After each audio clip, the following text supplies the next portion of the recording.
Imagine being trapped, suffocated by the very people who claim to love you, only to discover their love was a transaction.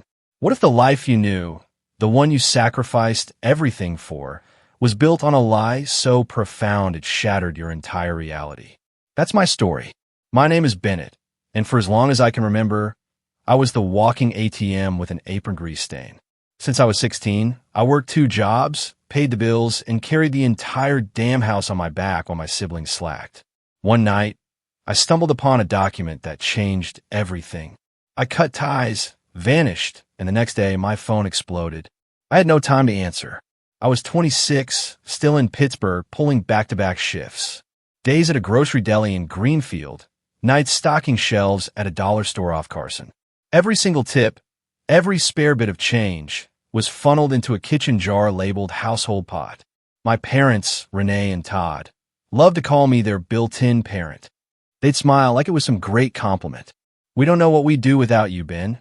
Mom would coo, usually after I'd just hauled Ava to cheer practice or Luke to JV basketball.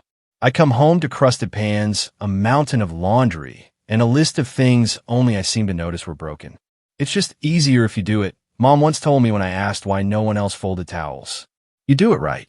She also forgot to switch the bills out of my name. Phone plan? Mine. Netflix? Mine. Electric? Yep, all mine. For the discount, she claimed. But when the notices came late, it was my credit that took the punch.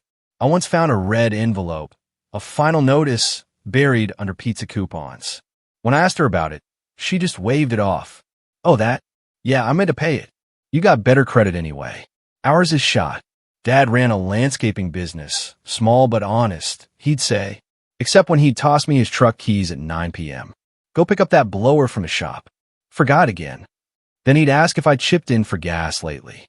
If I said no, he'd grunt, "Figures."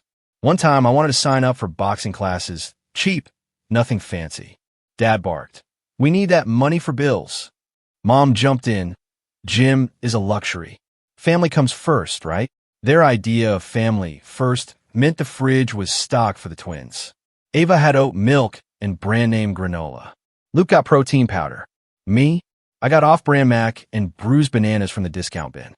No one wrote down my schedule. It lived in my head, crumpled with deli slips and IOUs for gas. The kitchen calendar was sacred, bright ink for every one of Ava and Luke's events. But my shifts, my double weekends, not worth a marker, apparently. And the stories, don't even get me started. No baby book for me. No framed pictures before the twins arrived. I once asked about my birth story, and Mom just smiled weirdly and said, "You were a miracle." It felt like I was some warm-up act before the real kids arrived. One day, I needed my Social Security card. The issue date was when I was around 5. Weird. My childhood shots weren't from Allegheny County. They were listed from a clinic in Wheeling, West Virginia. It made no sense.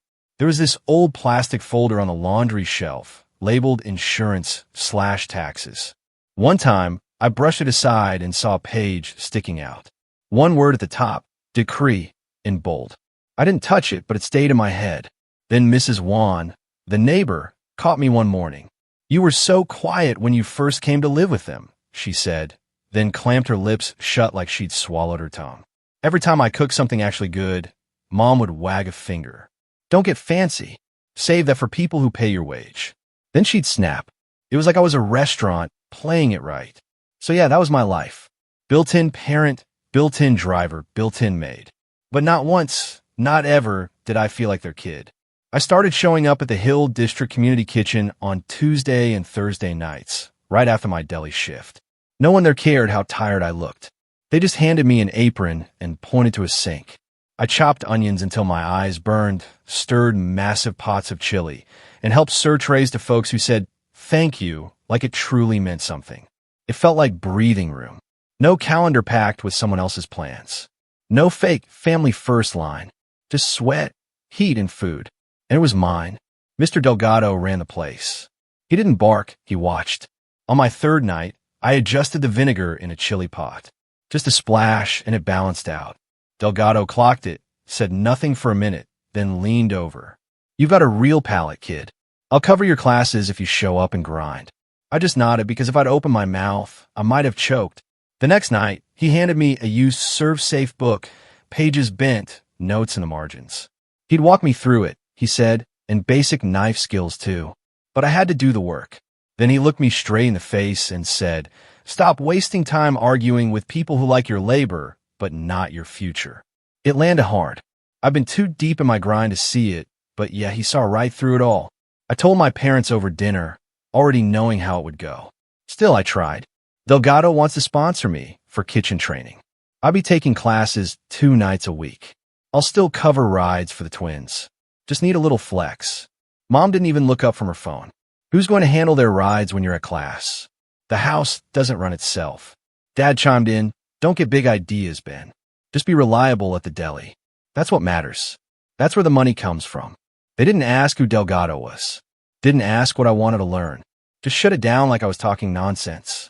The next morning, my deli manager pulled me aside. Someone had called, anonymous, claiming I'd been sneaking meat home. Cold cuts and rotisserie. A total lie. I laughed it off, but it stuck. He had to log it, just in case. That same evening, Delgado dropped by the deli unannounced. Just came by for coffee. While I bagged his order, he leaned in low. "If anyone asks, I'll vouch for you. You're straight. Don't let them scare you off." His tone didn't change, but it was the first time in a long while someone had my back without being asked. A week later, I went to the community college, not even to register, just to figure out how to start. That's where I met Harper Diaz. She worked the registrar window evenings, a paralegal finishing her own studies. She had this calm voice and didn't talk down to me once. When I told her I needed info for a real ID, she asked for my birth certificate details. I only had a copy. She frowned slightly. "If it's lost, you'll need to request a certified copy. Start early. You'll thank me later." Some counties dragged their feet. She typed a few things, paused, then asked, "Are the utilities and phone plan actually yours? Or just in your name?" "Both," I said, my stomach tightening. She looked up.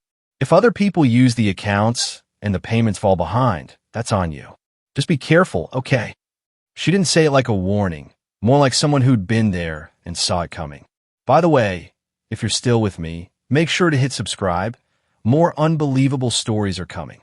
That night, searching for my SurfSafe test date, I found the letter unopened. The test had been 4 days ago. I held it up to Mom in the kitchen.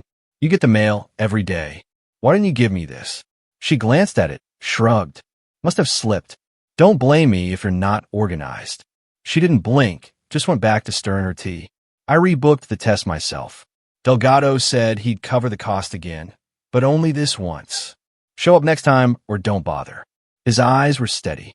At church that weekend, Noah, a quiet guy, caught me in the parking lot. He'd heard I was trying to get into culinary. I must have looked exhausted because he didn't even ask. Just said, "Crash on my couch if you need a breather until you find a place. We'll figure it out." I almost said no, out of habit, but I didn't. I just nodded. Yeah, that might help. It was after 1 a.m. I was hauling trash to the curb. A sink full of cold pans sat untouched. The twins' uniforms were still thudding in the dryer, and someone had left an empty milk jug on the counter, expecting it to refill itself. I stood there, hands wet, shoulders locked up from work and driving and hauling bags all day. Something in me just snapped. I said it out loud, quiet but sharp, right there in that kitchen under the buzz of the fridge light. "I'm not your built-in babysitter. I'm done bankrolling this house." The next morning, I packed 2 duffels. One had my work shirts, socks, and my best boots. The other held my old chef's knife, wrapped in a towel, a binder with my pay stubs, and Delgado's battered SurfSafe manual. I waited until the house was empty. Mom at her hair appointment, Dad on a landscaping job, the twins at school. Noon. I shut the door behind me. Without a note. Without a word. Noah had cleared out a corner in his basement. Concrete floor. 1 space heater. A twin mattress on a frame that creaked a little when I dropped my bags. No window, but the air felt clean. Breathing room. "Pay me when you can," he said, holding out a spare key. I thanked him, and I meant it. That night, cross-legged on that mattress, I exhaled so hard I had to sit still for a few minutes before I could even start thinking again. First move. The next morning, I went to a credit union and opened an account in my name. Real ID in process, new routing number set. I called my boss at the deli and switched my direct deposit immediately. Next, I log into the phone plan, the one I'd opened at 19 because you're the only one with decent credit, Ben. I ported my number to a prepaid carrier. The other three lines, Mom, Dad, Ava, were past due by $89. Luke's line had been cut off last month. On paper, it was all mine. I backed out of that account and canceled Netflix. I scheduled the electric service to transfer out of my name at the end of the current billing cycle. Picked up a small prepaid hotspot for class. When Mom texted a few hours later saying, "The TV stopped working. Fix it," I didn't answer. Dad left a voicemail that night. "No greeting, just family comes first. Your tips are household money, and you know that." I stared at the phone, then set my lock screen to silence unknown numbers. I walked into Delgado's kitchen the next day. "I'm going to make every class now. No more rides, no more house stuff." He didn't smile or ask why, just nodded and handed me a binder with food safety drills, knife diagrams, and a weekly schedule. "Show up. Do the drills. No excuses," he said. That was it. Harper came by the kitchen that night. She saw me trying to track my hours and food costs on a scrap of receipt paper and didn't say anything snide. Just pulled out her laptop. "I made a budget template you can copy. Rent, food, class fees. Start simple. Document everything, especially anything from the old accounts. Just in case." I didn't argue. I just nodded and took the flash drive. It felt like someone tossing a life raft without asking if I could swim. That first week away, I slept through the night for the first time in years. No footsteps waking me for a quick ride. No last-minute laundry piles. No late-night grocery runs. Just silence. One night, I even slept through my alarm. Missed breakfast, but I didn't feel bad. Each morning, there was still this 5-minute stretch right after I woke up where the guilt hit hard. Not because I missed them, but because I knew how they'd spin it. "You abandoned the family," or "You're ungrateful after all we did." I'd hear their voices in my head. But once I stood up, pulled on my work shirt, and saw the calendar with only my name on it, that weight slid off. My shoulders dropped, and the guilt had passed. Noah didn't ask for updates. He kept to himself, working nights at a medical supply warehouse.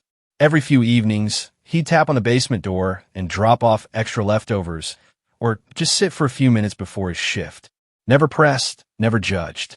"You getting your footing?" he asked once. "Yeah," I said. Finally. Delgado kept it tight at the kitchen. No room for sloppiness. He corrected my cuts, drilled me on safe temps, taught me to taste before I seasoned. It wasn't school, it was sharper. "Respect the line," he'd say. "You don't respect it, it won't respect you back." I took it to heart. One night, I texted Harper a screenshot of my updated budget. No emojis, no fluff. Just a message, bills balanced, no past dues, groceries covered, still on track. She responded 5 minutes later. "That's what we call a grown adult move. Proud of you." I sat on that twin mattress, eating a bowl of leftover rice and beans, and stared at that message longer than I needed to. Not because of the words, but because I finally believed them. I was on my 15-minute break behind the deli, sitting on the curb, cramming for my ServSafe exam. Then Mom's minivan rolled into the lot. She pulled up too fast, parked crooked, and got out like it was an emergency. Her eyes were already wet when she walked up. "Vinny, just hear me out," she said, like she hadn't been ignoring my texts for 2 weeks. I stood up and didn't say anything. Just waited. She rubbed her temple, then went straight into it. "The phone bill's a mess now. Your sister's line keeps dropping. I need you to put it back. Just the account, just for the credit score. It's your name, your score. It won't hurt you." "It's already hurting me," I said. "I'm not putting it back." She blinked hard. "You're acting like this is all just nothing. Like this family didn't raise you." "I'm not your bank," I said. "And I'm not going back." Her face twisted, but she didn't say anything else. Just hugged her purse, turned, and walked away. I went to clock back in, patted my jacket pocket, and my keys were gone. I checked the curb, my bag, the break table, even the back room. Nothing. I called her. She answered on the second ring. "Oh, I grabbed them by accident. They were just sitting there. You made me late," I said. She laughed lightly. "Well, I didn't know they were important today." They were. I missed the test window. I had to rebook it. Delgado didn't say much, but I could see it on his face when I told him. "You better not make that a pattern," he said. "Second chances don't mean you get thirds." I passed it a week later, scored high, and kept the paper slip folded in my wallet like a badge. But it sat heavy. Later that month, I went to the library to print some class notes. Figured I'd finally pull my credit report. I needed to know how deep the damage was. There it was.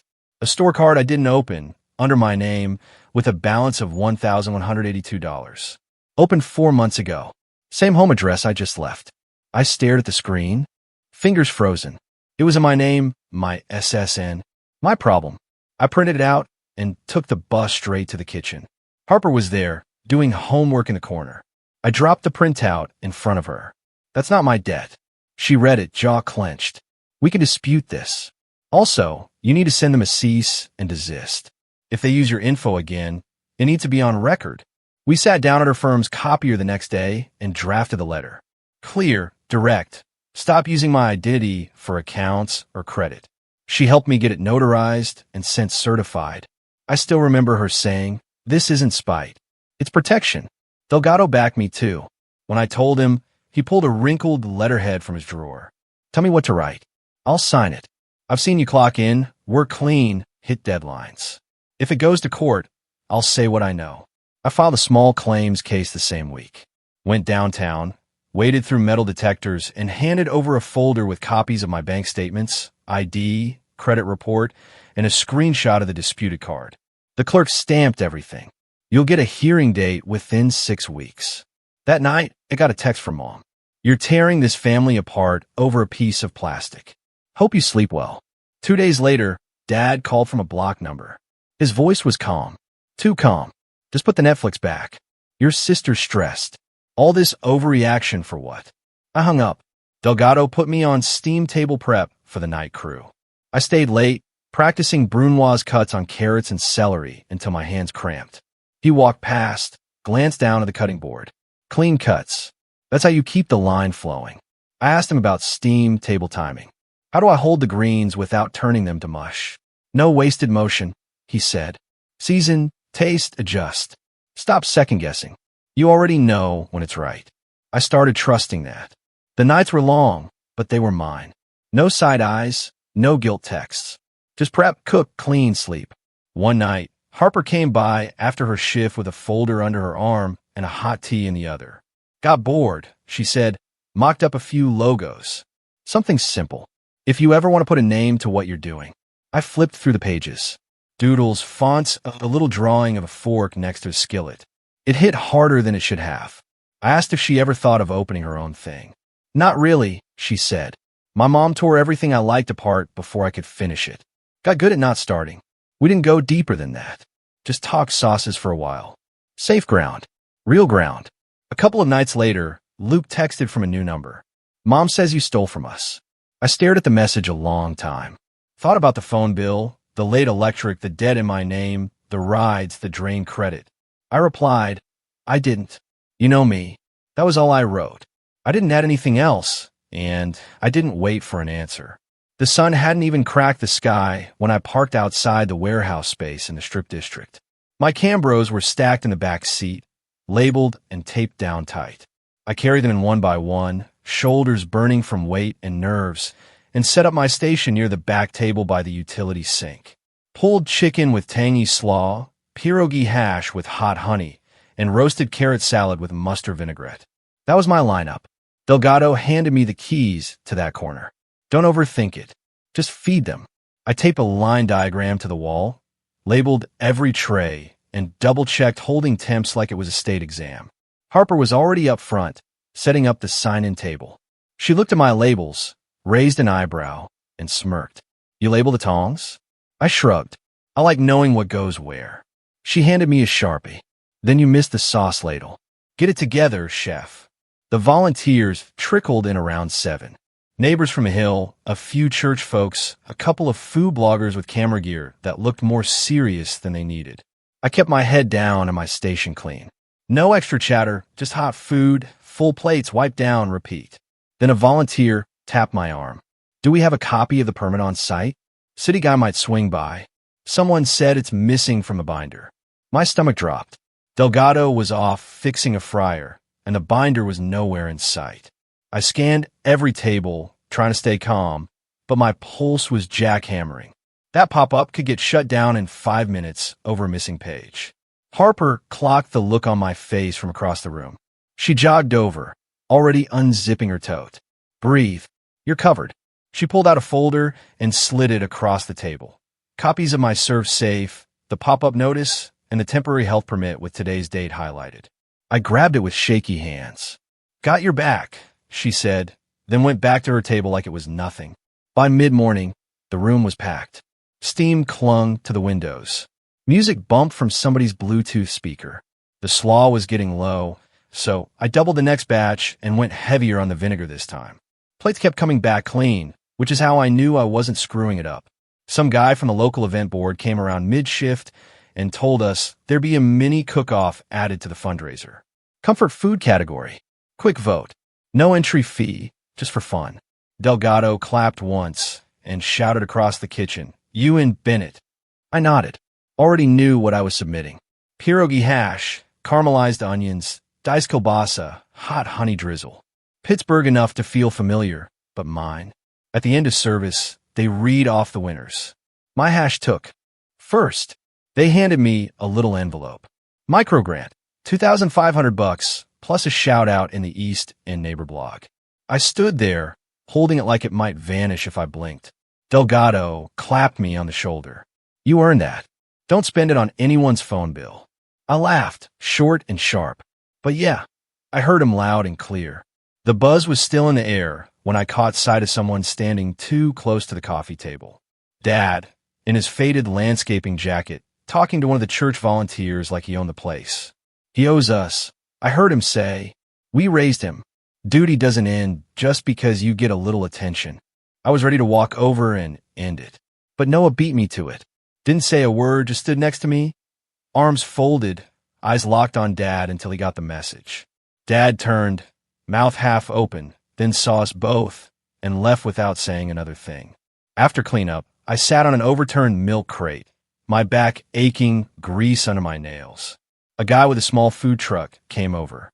"You the one who did that hash? You ever want a guest on a Saturday? Hit me up. We'll split tips. I run ribs and rice. Could use variety." I took his number. 2 weeks later, I rolled in at 6 a.m., and we did rib tips and slaw in Lawrenceville. Sold out by 3. Folks came back asking when I'd be there again. The pop-up post blew up on Instagram. Someone snapped a pic of me next to the chalkboard menu. Another kid tagged a photo of a paper napkin where they'd drawn my name above a house and a tiny skillet, Bennett's small kitchen. I saved it and made it my phone wallpaper before I even left the truck. A few days after that, Delgado pulled me aside in the walk-in cooler. I've got a buddy with a spot in Polish Hill above his lunch place. 1 bedroom. Nothing fancy, cheap rent, but it's above a kitchen. If you're serious, I'll make the call. "I'm serious," I said. I didn't even need to think about it. Later that week, at another weekend event, I was serving trays when I saw a kid in a black hoodie, head down, standing in line with a few dollars in hand. It was Luke. He didn't say anything at first, just looked around, took in the crowd.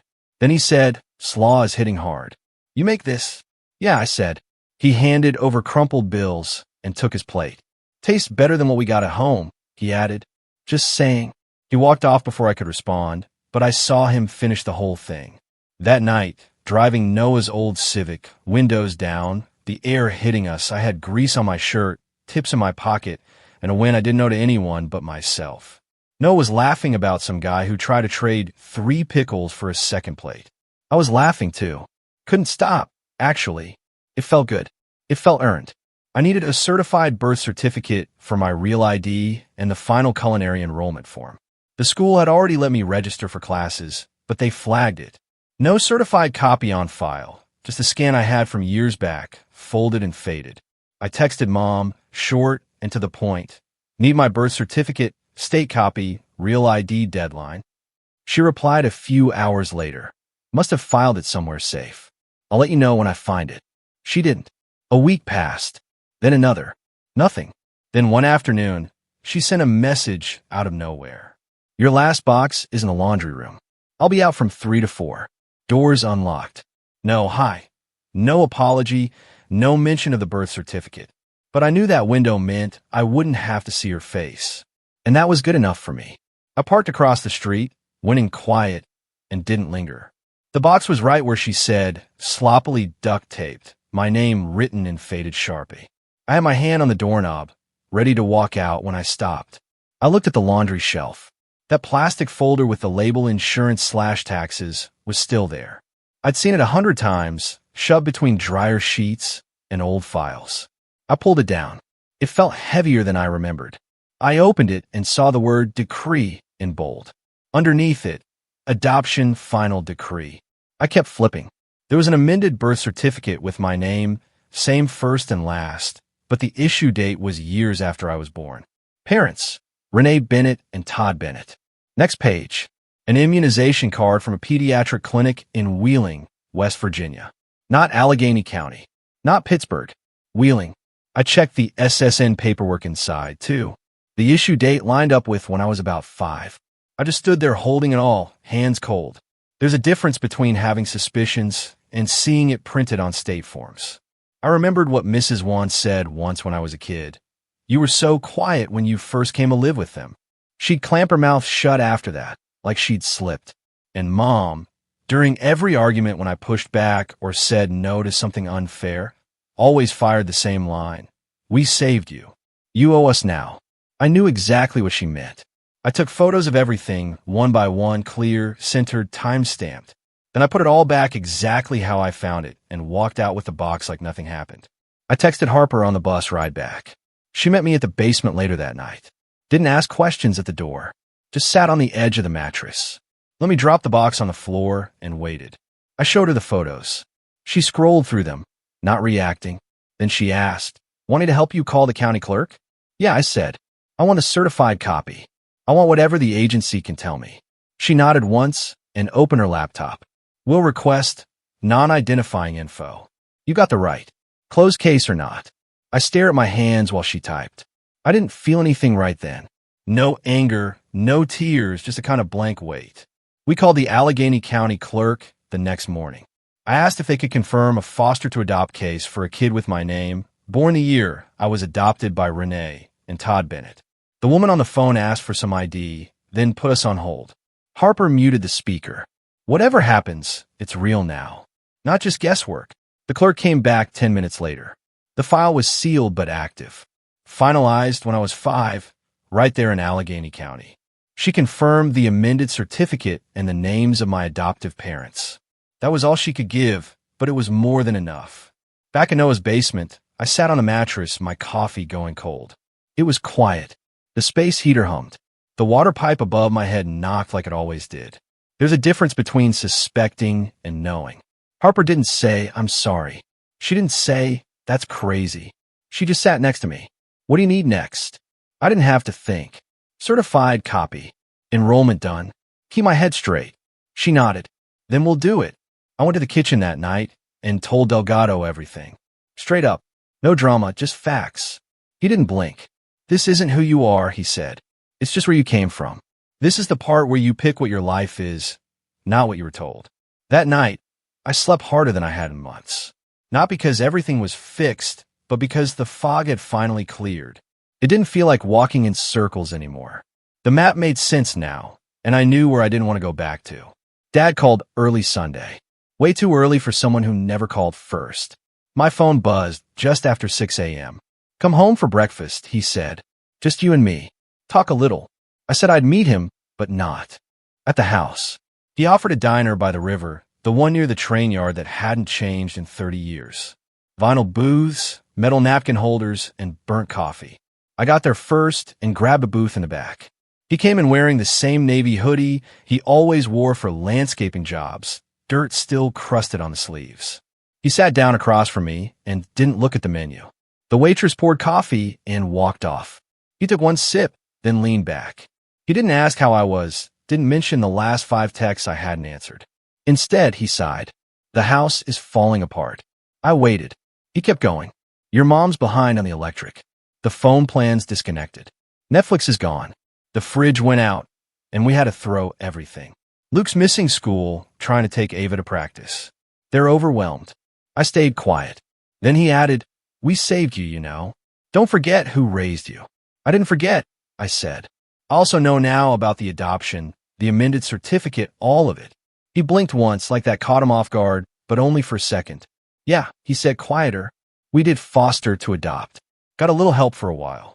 That's how it worked. Then the twins came along, and things got tighter. He looked at me like I was supposed to thank him. Like that half-confession cleared something. We did what we could, he added, as if I'd asked for an apology. I hadn't. I set my coffee down. You're asking me to come back and carry it again. He didn't deny it, just leaned forward. If you moved home, we'd help with your schooling. Rent-free. It would free you up. You know, we'd support you. Support me with my own paycheck? I asked. Same setup. My money in your bills, my name on your accounts. He shook his head like I was being dramatic. It'd be a trade. Everybody wins. I pulled out 2 folded sheets from my coat pocket and slid them across the table. One was the cease and desist Harper helped me write. The other was the small claims paperwork with the court dates, circled in red. Stop using my name, I said. Stop opening things under my info. Pay your own accounts. He looked down at the papers like they were in a foreign language. Then he looked up and gave the same line he always used when he lost control of the narrative. You always were ungrateful. I didn't bite. I just stared at him, still and quiet, until he stopped talking. The waitress came back and asked if we wanted to order. I told her I'd just take the check. Dad didn't say a word after that. 6 weeks later, right on schedule, the hearing came up. I showed up with a binder, neatly tabbed, credit report, statement copies, dates, screenshots. Harper sat outside while I went alone. Mom was there. She didn't say anything. She cried quietly in the hallway before we went in. But I didn't stop. I sat down, told the judge what happened, showed the documents, and kept my voice steady. No drama, just facts. The judge sided with me, ordered a refund, said the store card was fraudulently opened and the Bennetts were not authorized users. I walked out past Mom in the hallway. She reached out once, like she might touch my arm, then pulled back and turned her face toward the window. I didn't say anything. I didn't need to. The next day, Delgado handed me a set of keys wrapped in a takeout menu. Small second-floor place over a lunch spot in Polish Hill. Tiny stove, walls the color of old plaster, a kitchen vent that rattled when the weather changed. It smelled like fryer oil and burnt toast. It was perfect. This place is yours if you want it, Delgado said. You earned it. I told my guy you'd keep it clean and pay on time. Don't make me a liar. I didn't. That first night, I unpacked my knife roll, hung a magnetic strip on the wall, and scrubbed the tiny prep counter with a sponge until it stopped smelling like last week's soup. Harper started coming by more. At first, just to help organize for the next fundraiser. Inventory lists, permit forms, recipes with backup weights and batch counts. She was calm, focused, didn't rush anything. She kept my head straight, even when I started spinning out about portions or head counts or city inspectors. One night, she stayed late going over packaging options for to-go plates. We didn't talk much, just sat on the floor with menus and paper samples spread across the rug. When she left, she said, "You know you're doing it right. You're actually building something." I didn't answer out loud, but after she left, I looked around that room. The clean dishes, the labeled storage bins, the quiet, and I finally believed it. The house back in Greenfield was still falling apart, but for the first time, I wasn't under the rubble with it. The twin school held a spring awards night. Folding chairs, cheap streamers, those giant laminated certificates. I showed up on time, but stayed in the back row. I clapped when Ava got a leadership award for cheer, and again when Luke was recognized for most improved in JV hoops. I planned to leave as soon as they were done. No mingling, no forced smiles. But a staffer flagged me near the water fountain. "Your parents said you might say a few words tonight," he said. "Just as the older brother, talk about how you're supporting them, offering help with college. It would mean a lot." I blinked at him. "No speech from me," I said. "Not tonight." I walked straight past him. The program wrapped. I stood to leave, but before I could get 2 steps, Mom appeared like she'd been waiting for her cue. "Say something nice," she hissed, guiding me toward a small mic set up on a folding table. She gripped my elbow tight and forced a smile for the people watching. I looked at the mic, then at her, then at the kids behind her, trying to keep from looking our way. I leaned in and said, loud enough to carry, "I'm proud of you, Ava and Luke. You're working hard, and it shows." I'm building my own life now. But if either of you want shifts in my prep kitchen, I pay fair and on time. That's what I can offer. Mom's smile twitched. She stepped forward, laughed nervously. He's going to help with tuition, too, of course. I looked at the mic again. I'm not committing to that, I said flat and direct. Then I stepped back and walked away. Silence hit harder than I expected. A couple of parents suddenly found their phones interesting. One mom looked down at her kid's snack cup. Dad stood stiff near the drink table, his jaw locked so tight you could hear it. The twins stared at their plates like they wanted the ground to eat them whole. I waited by the side exit. Ava came over first, arms crossed, voice low. Mom shouldn't have done that, she said. I didn't know she was going to pull that. I believe you, I said. She hesitated. I might take one of those Saturday shifts. I've been trying to save for books anyway. Good, I said. Let me know what weekend. Luke stood behind her, hands in his hoodie pocket. Didn't say anything. He didn't look mad, just blank. You good? I asked. He nodded once. No words. They walked out together. I stayed just long enough to avoid the parking lot circus. That weekend, I worked the flat top for the food truck event. The weather was trash. Rain and smoke mixed in the air like wet charcoal. But we still sold out. I didn't think about the awards night, not once during the rush. Not when I flipped rib tips or boxed slaw or counted tips with frozen fingers. But when I got home and peeled off my soaked hoodie, I collapsed on the futon and slept like I'd been hit with a hammer. Monday morning, my inbox lit up. The neighborhood paper had run a small story. Fundraiser results. Cook-off win. Microgrant. There was one line at the end. Bennett's Small Kitchen, run by a Hill District volunteer, served a crowd favorite pierogi hash and slaw. No full name, no photo.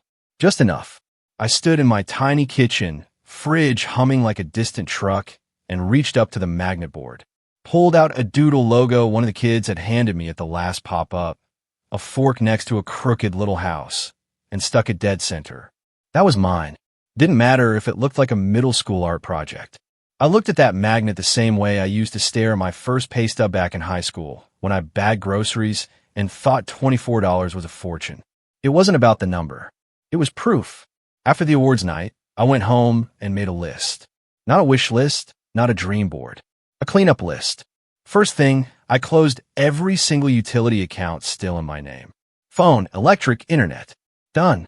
I sent final notices certified, tracked every envelope, and made sure the end dates lined up. If anything else showed up in my mailbox with my name on it and their address, I wrote, "Return to sender," in thick black Sharpie and dropped it back in a blue box. The refund from a small claims case finally hit my credit union. $1,182, minus court fees. I moved half into savings and put the other half into my equipment fund. No detours, no family bailouts.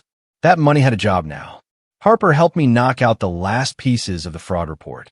We filed the official dispute, froze my credit to block new hard pulls, and signed up for alerts in case anyone tried something again. While we filled out forms at the kitchen table, she said, "Boring wins are the best wins." I didn't argue. She wasn't wrong. A few days later, my tax refund dropped into the same account. Clean deposit, the first one in years with no surprise holds or mystery charges. I took the bus to the south side and bought 2 secondhand stainless prep tables from a closed cafe. Hauled them back in a borrowed van with legs wrapped in packing tape. I found a used commercial blender on Craigslist. Called the guy twice to make sure it worked. Then paid cash and carried it up the narrow stairwell to my apartment.